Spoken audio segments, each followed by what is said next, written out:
Welcome to face master இருக்கம். யாரை பற்றி பார்க்க போகிறோம்னா, நம்மளுக்கு அதிமுகவில் பார்த்தீங்கன்னா எடப்பாடி பழனிசாமி பாஜக தோத்துருன்ற மாதிரி சொல்லிட்டு இருந்தாலுமே, வேலுமணி எல்லாம் சொல்லிட்டு இருந்தாலுமே 2 மாதத்துக்கு முன்னாடி 3 மாதத்துக்கு முன்னாடி நல்லா சில வீடியோக்கள் யூடியூப்பில் பார்த்தீங்கன்னா தெரியும்.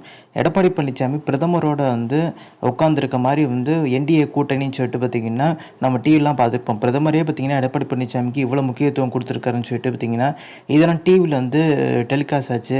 அப்போ ஓபிஎஸ்க்கு முக்கியத்துவம் இல்லை, எடப்பாடி பழனிசாமி தான் முக்கியத்துவன்ற மாதிரி பார்த்தீங்கன்னா நியூஸ்லாம் போயிட்டு இருந்துச்சு.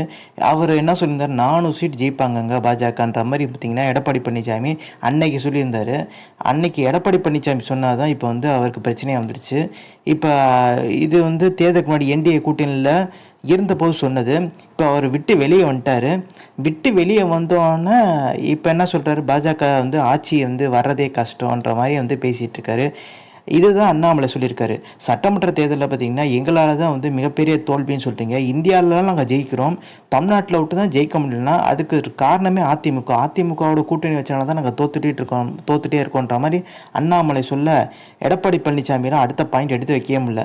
ஏன்னா அண்ணன் எடப்பாடியே என்ன சொல்லியிருக்காரு 2 மாதத்துக்கு முன்னாடி 3 மாதத்துக்கு முன்னாடி, என்டிஏ கூட்டணி 400 சீட்டு மேலே வாங்கும்னு சொல்லிட்டு அண்ணன் வாயாலே பார்த்தீங்கன்னா உண்மையெல்லாம் வெளியே வந்திருக்கு.